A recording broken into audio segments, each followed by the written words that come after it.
نحمده ونستعينه ونستهديه ونستغفره ونعوذ بالله من شرور أنفسنا ومن سيئات أعمالنا من يهد الله فلا مضل له ومن يضلل فلن تجد له وليا مرشدا أشهد أن لا إله إلا الله وحده لا شريك له وأشهد أن محمدا عبده ورسوله اللهم صل وسلم وبارك على محمد وعلى آله وأصحابه أجمعين اللهم رب اشرح لي صدري ويسر لي أمري واحلل عقدة من لساني يفقهوا قولي ولا حول ولا قوة إلا بالله العلي العظيم اللهم لا سهل إلا ما جعلته سهلا وأنت تجعل الحزن إن شئت سهلا ربي يسر ولا تعسر وأتمم بالخير أما بعد. Jadi sebelum kita mulakan darah kita, jadi saya minta sahabat-sahabat tengok ayat 35 surah Ghafir. Sebelum kita sambung pengajian kita, sila rujuk ayat 35 surah Ghafir.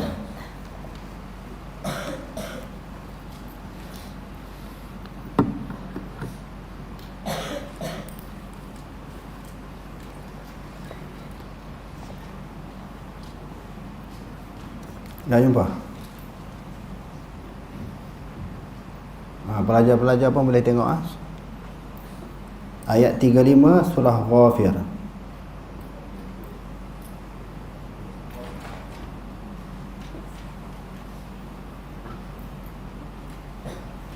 Dah jumpa? Kalau tengok dalam handphone tu tak apa nampak, buka Quran. Quran muka surat yang berapa?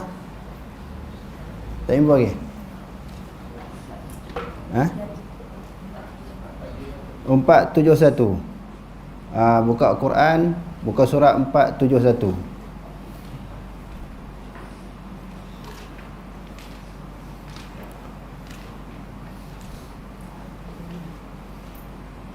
Ayat 35.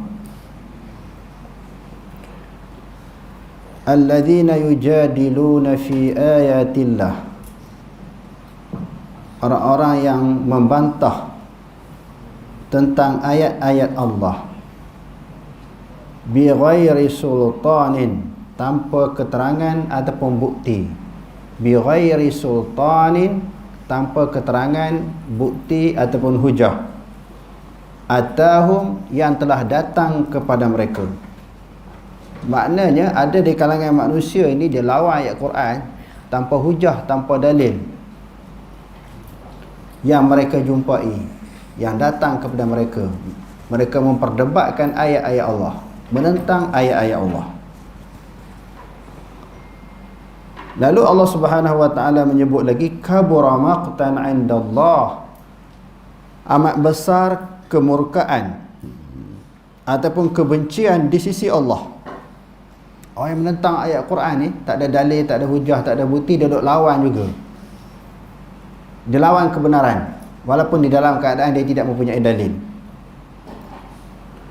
Wa 'indal ladzina amanu, amat besar kebencian di sisi Allah dan juga di sisi orang-orang yang beriman. Kadzalika yatba'u Allahu ala kulli qalbin mutakabbirin jabbar. Demikianlah telah menutup ataupun telah mengunci oleh Allah Ta'ala di atas setiap hati yang takabur, yang sombong, lagi maha tinggi. Jabbar ada beberapa makna. Al-Ali, pertamanya Jabbar dengan makna Al-Ali, maknanya tinggi. Tinggi ni apa makna? Besar diri. Yang kedua, Jabbar dengan makna memaksa orang, suka memaksa orang. Jadi apa isunya di sini? Allah Subhanahu wa taala sendiri sebut sebahagian daripada perangai manusia ataupun sifat buruk bagi manusia yang menentang ayat-ayat Allah Subhanahu Wa Taala ni bersifat dengan takabur, mutakabir dan juga jabbar. Kan mutakabir ni salah satu daripada sifat Allah, kan? Jabbar juga salah satu daripada sifat Allah. Tetapi Allah Ta'ala kata orang yang sombong, besar diri, angkuh ni, dia juga ada sifat mutakabir, dia juga ada sifat jabbar. Sebab itu kita kata, kalau orang ada sifat jabbar, sifat mutakabir, sifat itu buruk bagi manusia. Adapun bagi Allah, dia jadi satu kemuliaan, satu keagungan, suatu kehebatan, suatu perkara yang menggerunkan bila Allah Ta'ala bersifat dengan mutakabir, sifat dengan jabbar. Kita masih lagi membincangkan tentang masalah akidah, dan sebahagian daripada perbahasan akidah itu adalah ayat-ayat sifat dan juga asma'ul husna. Di dalam pelajaran kita yang lalu kita dah sebut sebahagian daripada sifat Allah Ta'ala adalah sifat tipu daya. Jadi sifat tipu daya itu ada kepada manusia dan ada kepada Allah. Begitu juga sifat mutakabir, sifat jabar ini ada kepada manusia, ada juga kepada Allah Subhanahu Wa Taala. Tetapi sifat mutakabir dan juga jabar itu tak layak, walaupun orang ada sifat tu, sifat takabur, riak, sombong, aku semua wujud ada, tetapi tak layak. Tak sepatutnya dia bersifat demikian. Dia termasuk di dalam sifat-sifat mazmumah, bukan mahmudah, sifat-sifat yang dikeji. Sifat-sifat yang dikeji. Jadi tidaklah salah kalau kita kata Allah Ta'ala bersifat dengan sifat sombong, sifat memaksa, itu selayak baginya. Ataupun kita kata Allah Ta'ala bersifat dengan sifat tipu daya, sifat tipu daya yang selayak bagi Allah. Sifat apa lagi selain daripada al-makru, al-kaidu, istihza', mempersenda-sendakan, sifat yang layak, yang sesuai dengan Allah. Jadi maknanya dalam ayat Quran sendiri Allah Ta'ala pun sebut, manusia ada juga yang telah merampas, yang telah mengambil sifat-sifat Allah. Di dalam hadis Qudsi, takabur, riak, sombong itu pakaianku. Jadi siapa-siapa yang mengambil pakaianku, Allah Ta'ala murka. Maknanya siapa-siapa yang ada takabur, riak, sombong, itu pakaian Allah. Kalau ada sifat itu kepada kita, kita telah merampas kebesaran Allah, pakaian Allah Subhanahu Wa Taala. Jadi kesimpulannya, walaupun manusia ada sifat itu tapi tak layak. Adapun kepada Allah Subhanahu Wa Taala itu sememangnya layak dengan kebesaran dan keagungan Allah. Okey, terus. Sebagaimana yang kita ketahui dan telah dibahaskan di dalam pelajaran kita yang lalu, asal-asal manusia ni semua bertauhidkan Allah. Manusia yang pertama siapa dia? Nabi Adam alaihissalam. Semuanya berakidah, bertauhidkan Allah Subhanahu Wa Taala, mengesakan Allah, tidak menganggap ada Tuhan yang lain daripada Allah. Begitu juga anak-anaknya. Jadi sampai kepada zaman Nabi Nuh alaihissalam, mulalah manusia itu cuba mencari Tuhan dengan andaian, mencari Tuhan dengan logik, dengan pemikiran mereka. Jadi bermula daripada suasana keadaan begitulah manusia itu telah melakukan sebarang syirik, menduakan Allah, menyekutukan Allah dengan sesuatu yang lain. Ada di zaman nabi-nabi yang terdahulu, mereka menganggap berhala, tokong, batu, kayu, pokok sebagai Tuhan. Ada juga daripada kalangan nabi yang terdahulu, kaum mereka menganggap bintang, matahari, bulan itu sebagai Tuhan. Ada juga daripada kalangan nabi yang terdahulu menganggap raja sebagai Tuhan. Sebagaimana di zaman Nabi Musa alaihissalam, siapa-siapa yang memimpin, yang memerintah sebuah negara, mereka anggap sebagai Tuhan. Sebab apa? Pemimpin dan pemerintah memaksa rakyat supaya tunduk kepada mereka dan supaya menyembah mereka. Jadi berlakulah berbagai-bagai bentuk kesyirikan terhadap Allah Subhanahu Wa Taala. Okey, terus. Al-Quran banyak mendedahkan penyelewengan yang berlaku pada umat-umat terdahulu supaya dijauhi dan dijadikan teladan oleh umat-umat. Para Nabi dan Rasul berjuang menentang hadis-hadisnya. Perbuatan yang syirik yang dilakukan oleh masyarakat mereka tanpa ada sedikit pun berasal. Mereka menutup segala ruang dan jalan ke arah syirik dan penyelewengan tersebut. Amalan syirik berlaku dalam bentuk melakukan amalan menyembah berhala, menganggap Tuhan itu berbagai-bagai, mempunyai anak, isteri, bertuhankan makhluk sesama manusia, bahkan banyak lagi bentuk syirik dan sifat-sifat yang tidak layak bagi Allah SWT. Hal ini boleh dilihat pada masyarakat yang diutuskan Allah para Nabi sebelum daripada Nabi Muhammad SAW. Masyarakat Nabi Nuh AS. Dan Al-Quran memberitahu Nabi Nuh AS merupakan Nabi yang diutuskan Allah kepada masyarakatnya yang menampak sejarah yang pertama dan bukan syirik di muka bumi. Mereka merupakan manusia yang pertama menyembah berhala dengan anggapan berhala tersebut boleh memberikan manfaat dan mudarat kepada mereka. Sedangkan masyarakat manusia sebelum itu mengakukan diri hanya kepada Allah SWT dan tidak melakukan syirik kepadanya. Jadi zaman Nabi Nuh ini mereka menyembah berhala. Di dalam waktu yang sama mereka menganggap berhala itu dapat memberi munafaat, mendatangkan kebaikan, memperkenankan doa, dan juga dapat menolak kemudaratan yang akan menimpa mereka. Itu salah satu bentuk syirik yang berlaku di zaman Nabi Nuh AS. Okey, terus firman Allah SWT, Inna arsalna Nuhan ila qawmihi an anzir qawmaka min qabli an ya'tiyahum azabun alim. Qala ya qawmi inni lakum nadhirun mubin an a'budu Allah wattaqu wa ati'un. Maksudnya, sesungguhnya kami telah mengutus Nabi Nuh kepada kaumnya serta beriman kepadanya. Berikanlah peringatan dan amaran kepada kaumnya sebelum mereka didatangi azab yang tidak tertentu. Dia pun menyuruh mereka dengan berkata, wahai kaumku, sesungguhnya aku ini diutus kepada kamu sebagai pemberi ingatan dan amaran yang nyata. Okey.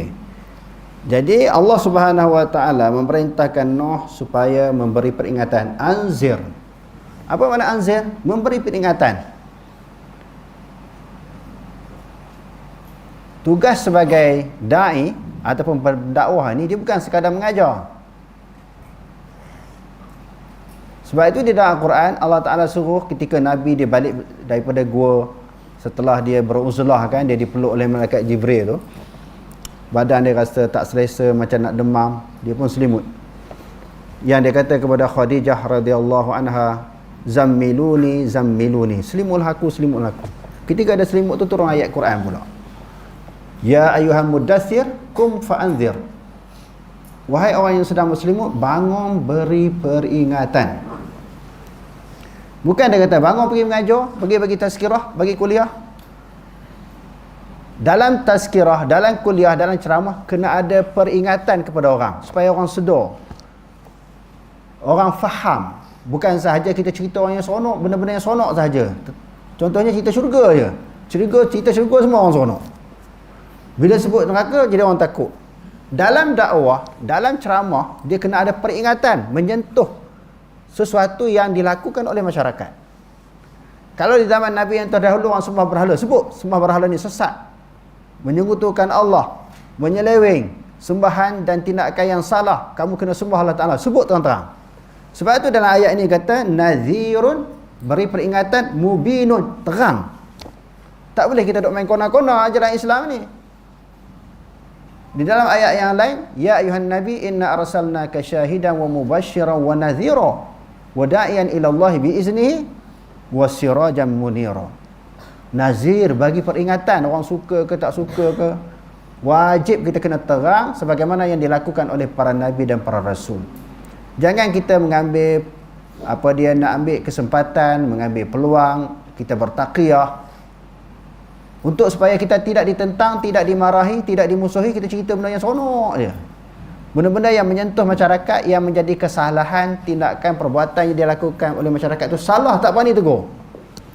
Itu bukan nazir. Itu sekadar berceramah. Sebab tu banyak penceramah-penceramah sekarang, bila dia menyampaikan ceramah, orang seronok kan.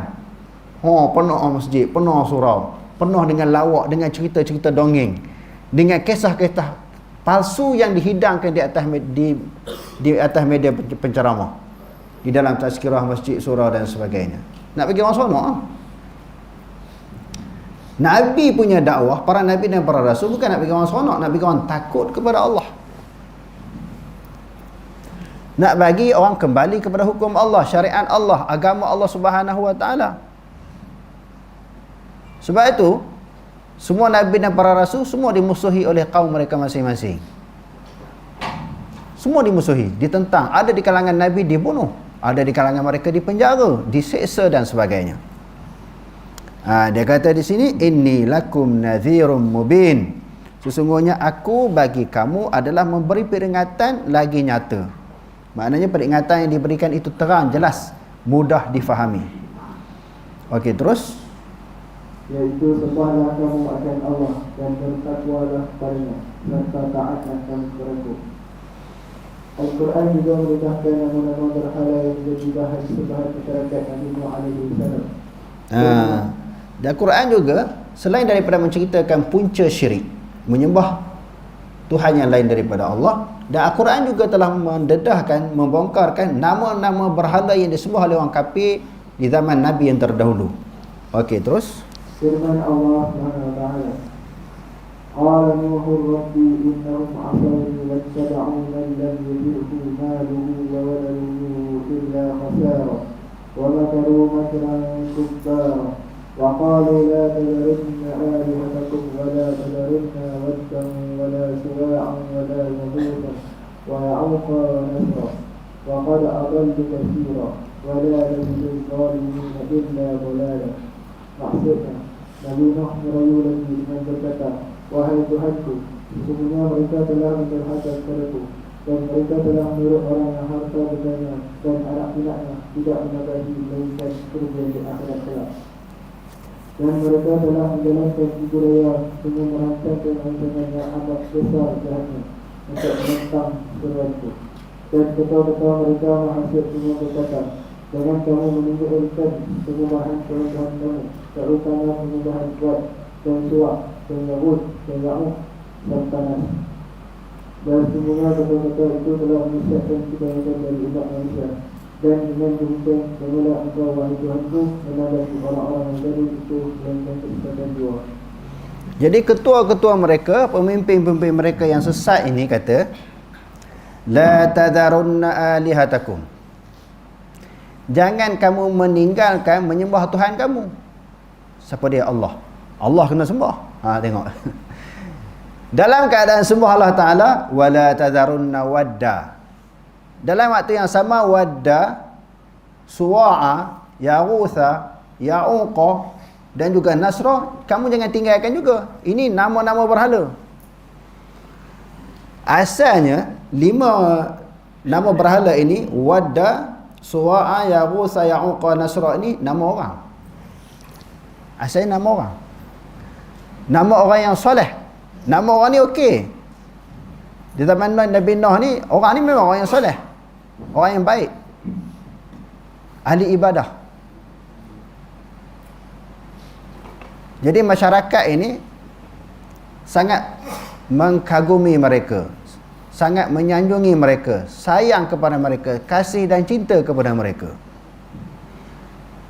Bila mereka mati, mereka telah 5 orang yang soleh ini meninggal dunia, sebagaimana yang disebut oleh Maulana Ali Asad An-Nadawi di dalam kitabnya Qisasun Nabiyyin, jilid yang pertama. Syaitan mari bisik. Kamu ingat tak? Rindu tak? Cinta tak kepada orang alim yang telah banyak jasa, banyak maknanya bantuan, pertolongan kepada masyarakat, banyak sumbangan kepada masyarakat? Kamu tak rindu ke mereka dah mati? Jadi generasi selepas pada tu, selepas orang alim ni meninggal dunia, 5 orang alim ni, dia kata memang ingat, memang rindu, memang kami teringat nak jumpa mereka, tapi bagaimana jalan? Jadi syaitan membisikkan supaya buat tokong lah, tokong gambar orang alim. Lalu bila mereka melakukan ibadat, mula-mula mereka buat gambar je, bukan buat tokong lagi, bukan buat patung. Bila buat ibadat, letak gambar tu di depan. Maka generasi yang pertama tu meninggal dunia. Muncul generasi yang kedua, syaitan mari bisik. Sebenarnya orang dulu bukan buat gambar, orang dulu buat tokong. Langsung dia ukir batu tu menjadi berhala. Bentuk rupa dia sebagaimana orang alim, 5 orang tadi. Tapi dalam keadaan begitu, mereka tak sembah tokong tu.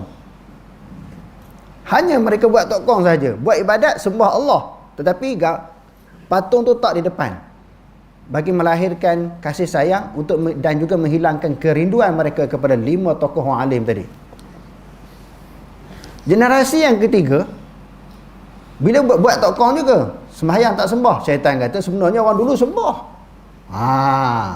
Daripada buat gambar, buat tokong, terus kepada sembah. Generasi yang ketiga sampai sekarang.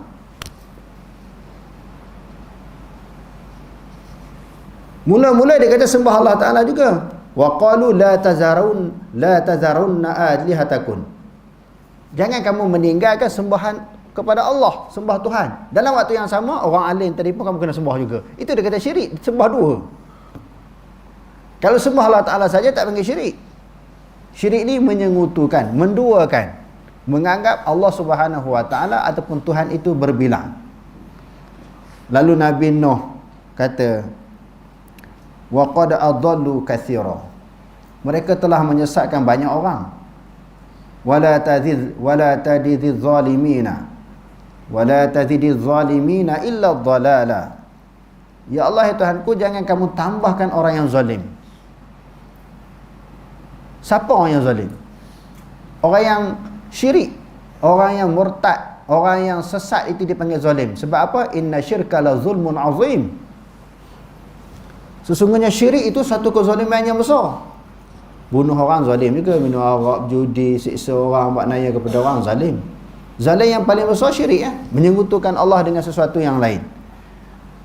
Ya Allah, ya Tuhanku, Nabi Nuh berdoa, janganlah kamu tambah kepada orang yang zalim itu melainkan kesesatan. Jangan nak tambah benda lain, tambah sesat, bagi jadi rosak terus. Sebab apa? Sebab ruang-ruang untuk masuk hidayah kepada hati mereka tak masuk lah. Dalam penilaian Nabi Nuh AS, geng ni, puak ni memang tak masuk hidayah dah.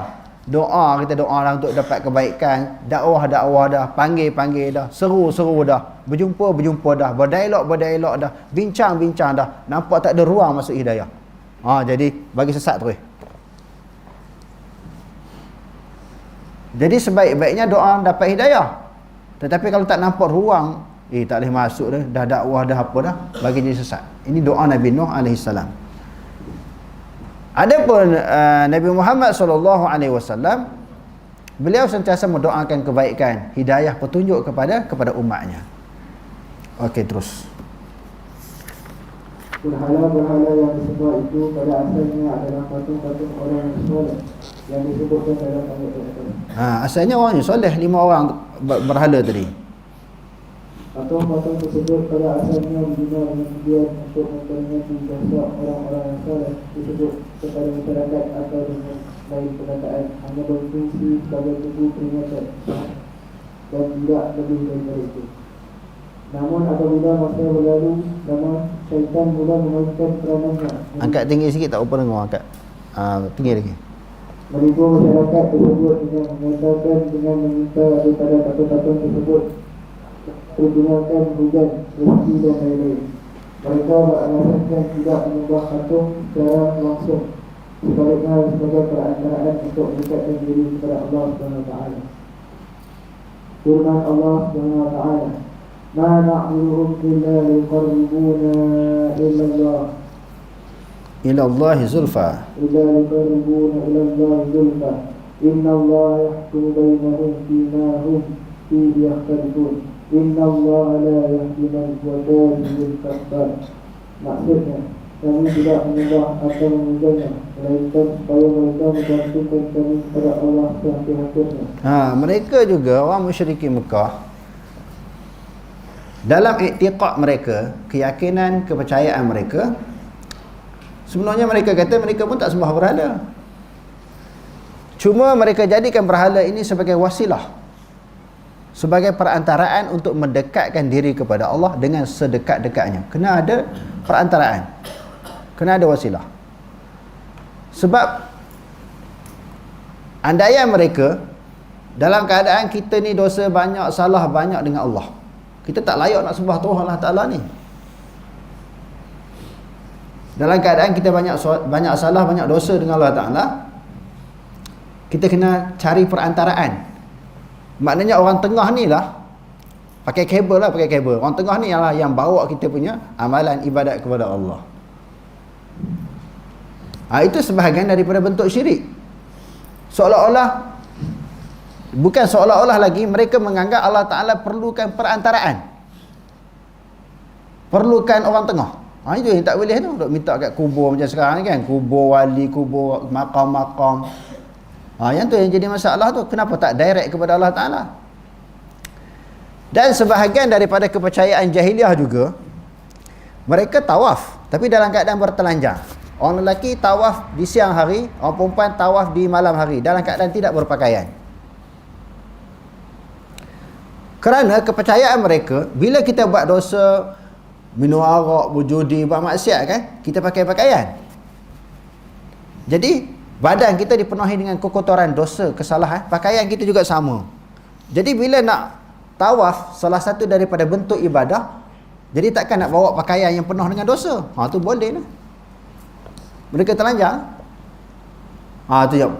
Sebab tu mayakal tu. Nak kenal Allah Ta'ala pun mayakal, nak buat ibadat pun mayakal. Sebab tu datangnya ayat Quran, khuzu zinatakum inda kulli masjid. Surah apa? Al-An'am kan?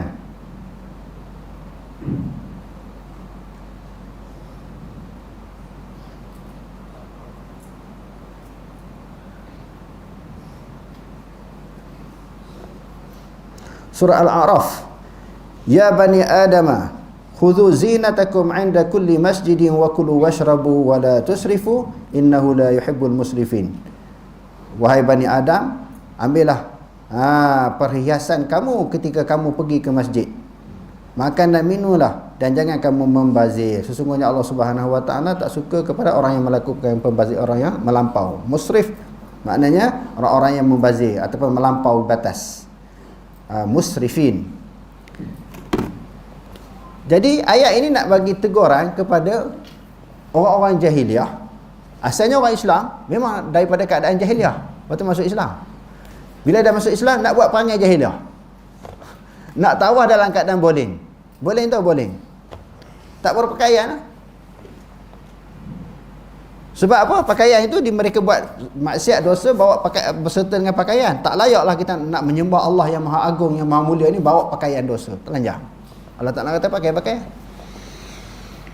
Itu adat mereka. Selain daripada apa tadi, mereka nak buat ibadat, orang jahiliah ni tadi lantik orang tengah, perantaraan.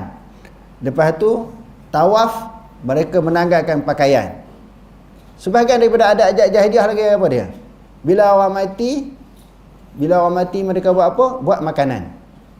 Tu yang mari hadis Nabi tu, isna'u ta'aman li ali Ja'farin fa innahu qad ja'ahum amrun ma yashghaluhum. Buatlah makanan kepada keluarga Ja'far bin Abi Talib. Ja'far bin Abi Talib syahid di dalam peperangan Mu'tah. Rasulullah jumpa keluarga dia, suruh dia sabar. Jumpa anak isteri dia supaya keluarga Ja'far ini sabar. Lepas tu Rasulullah kumpulkan para sahabat. Rasulullah kata, isna'u ta'aman li ali Ja'farin fa innahu qad ja'ahun amrun ma yashghaluhum. Buatlah makanan kepada keluarga Ja'far bin Abi Talib kerana musibah telah menimpa mereka.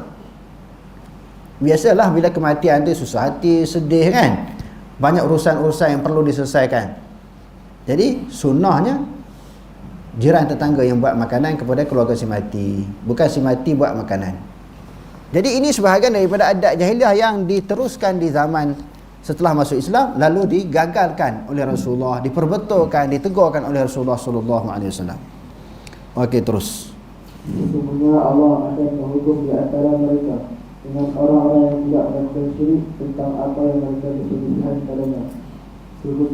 Sesungguhnya Allah tidak memberi hidayah petunjuk kepada orang-orang yang tetap berdusta, mengatakan yang bukan-bukan dan berdusta kufur dengan melakukan syirik.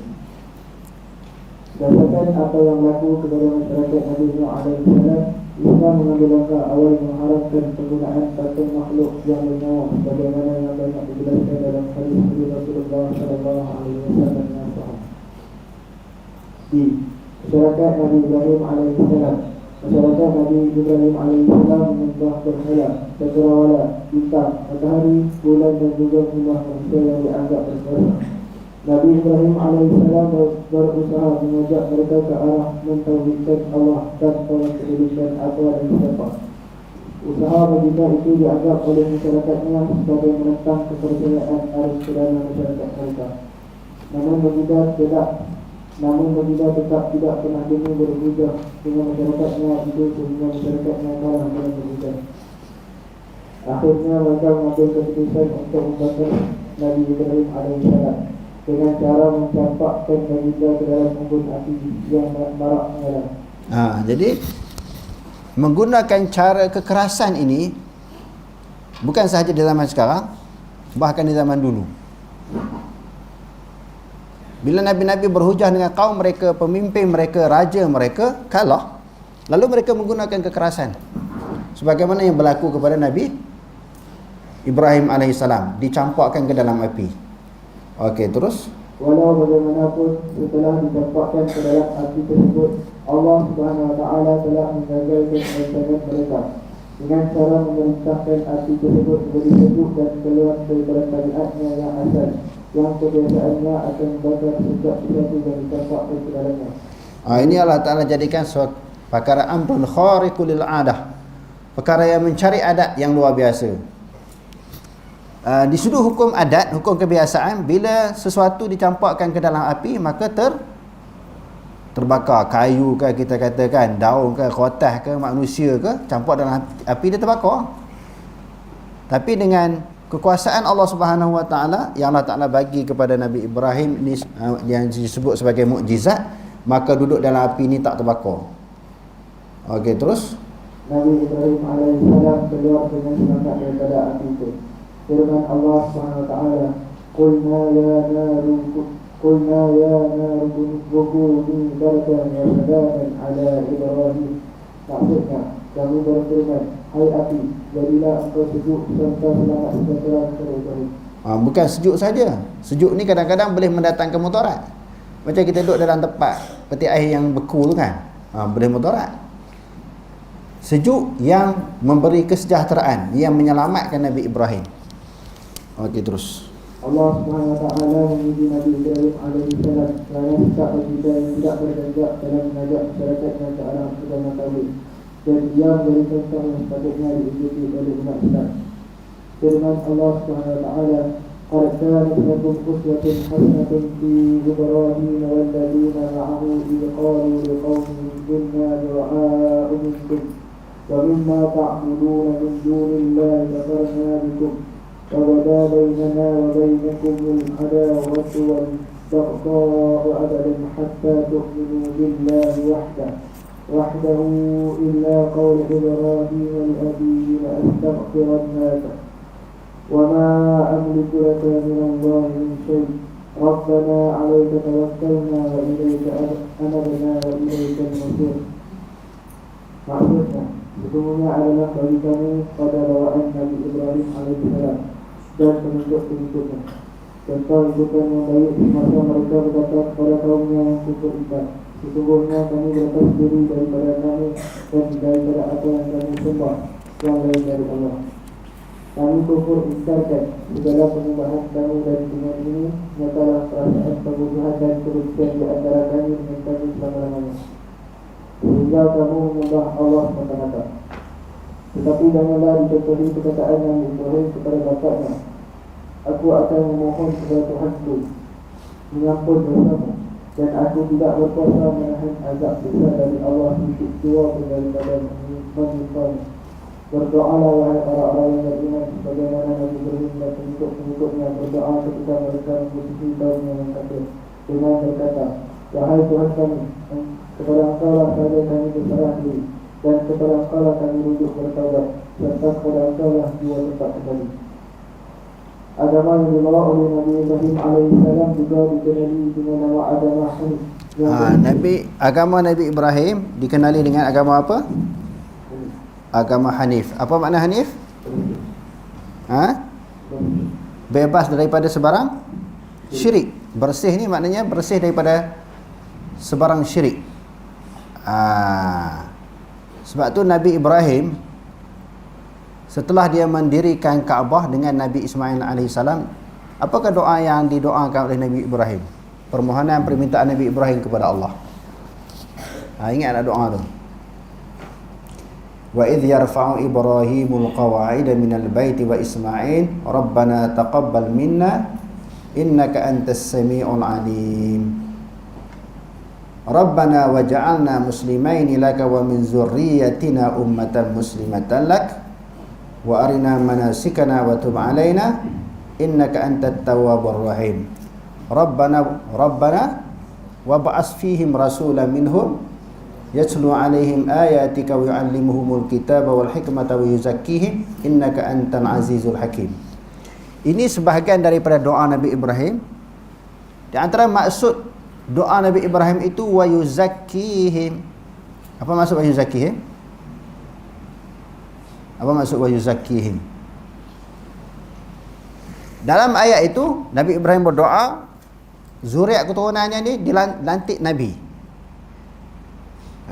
Lahirnya Nabi Muhammad SAW keturunan Nabi Ibrahim. Yatlu alaihim ayatika, baca kepada mereka ayat-ayat engkau. Wa yu'allimuhumul kitaba wal hikmata, Nabi akhir zaman ini membaca kitab dan juga hikmah. Wa yuzakkihim, membersihkan mereka daripada syirik. Hanif ni bersih daripada syirik. Maknanya Nabi Muhammad membawa satu agama yang suci, agama yang hanif, yang bersih daripada sebarang syirik. Wattabi'u millata Ibrahim hanifan wa ma kana minal musyrikin. Dalam ayat yang lain, ikutlah agama Nabi Ibrahim. Sebab agama Nabi Muhammad kesinambungan daripada apa yang telah dibawa oleh Nabi Ibrahim. Ikutlah agama millah Ibrahim adalah suatu millah, suatu agama yang hanif, bersih daripada sebarang syirik. Wa ma kana minal musyrikin, bahawa Nabi Ibrahim itu bukan daripada golongan musyrikin. Orang kafir Mekah kata Nabi Ibrahim pun syirik juga. Orang Mekah kata Nabi Ibrahim pun musyrik.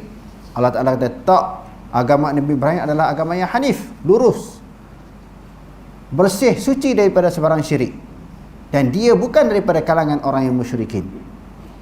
Okey, terus firman Allah Subhanahu wa taala, inna Ibrahim kana ummatan qanitan lillahi hanifan wa lam yakun minal musyrikeen syakiran li an'amihi istabahu wa hadahu ila siratin mustaqim.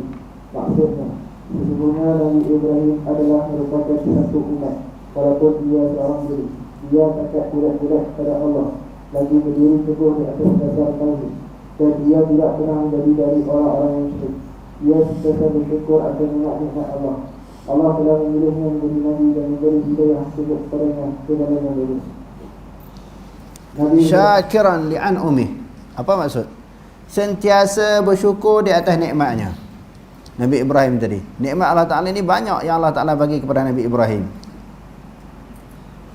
Dan ujian yang Allah Ta'ala bagi kepada Nabi Ibrahim pun banyak. Semua ujian-ujian itu dapat dilaluinya, ditempuhi dengan sebaik mungkin, dengan jayanya menempuhi ujian yang datang daripada Allah. Wa izi batala Ibrahim rabbuhu bikalimatin fa'atammahunna. Ingatlah ketika Nabi Ibrahim diuji oleh Tuhannya dengan beberapa kalimat, fa'atammahunna. Kalimat itu para ulama tafsir kata suruhan dan larangan. Semua hak suruh semua dia berjaya dipatuhi, larangan semua berjaya ditinggalkan. Fa'atammahunna, dia menyempurnakan suruhan dan perintah Allah Ta'ala itu dengan sebaik-baiknya. Okey, terus Nabi Ibrahim alaihissalam dianggap sebagai bapa kepada orang-orang yang menyerah diri kepada Allah Subhanahu wa taala dan membersihkan diri daripada segala bentuk syirik. Firman Allah Subhanahu wa taala, "Wajahidu fillahi haqqa jihadih wajtabakum wa ma ja'ala 'alaykum fid-din min haraj millata abikum Ibrahim wa sammakumul muslimina min qabl wa fi hadha liyakuna ar-rasulu shahidan 'alaykum وتكونوا شهداء على الناس فأقيموا الصلاة وآتوا الزكاة واعتصموا بالله هو مولاكم فنعم المولى ونعم النصير. Maksudnya, dan berjihadlah kamu pada jalan Allah dengan jihad yang sebenar-benarnya. Dialah yang memilih kamu untuk mengerjakan suruhan agamanya, dan dia tidak memberikan kamu menanggung sesuatu keberatan dan susah payah dalam perkara agama bapa kamu Ibrahim. Dia meramakan kamu orang-orang Islam sejak dahulu, dan di dalam Al-Quran ini supaya Rasulullah Muhammad menjadi saksi yang menerangkan kebenaran perbuatan kamu, dan supaya kamu pula layak menjadi orang-orang yang beri keterangan kepada umat manusia tentang yang benar dan yang salah. Oleh itu dirikanlah sembahyang dan berikanlah zakat. Jadi kita tengok di sudut akidah sama aja.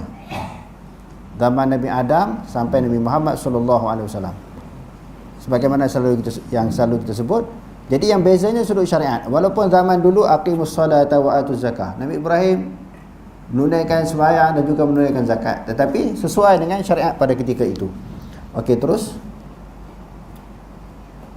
Oleh itu berikanlah sembahyang dan berikanlah zakat, serta berpegang teguhlah kamu kepada Allah. Dialah pelindung kamu. Maka Allah yang demikian sifatnya, dialah sahaja sebaik pelindung dan sebaik pemberi pertolongan. Wallahu a'lam. Aqulu qawli hadza wa astaghfirullah al-'azim li wa lakum. Assalamualaikum warahmatullahi taala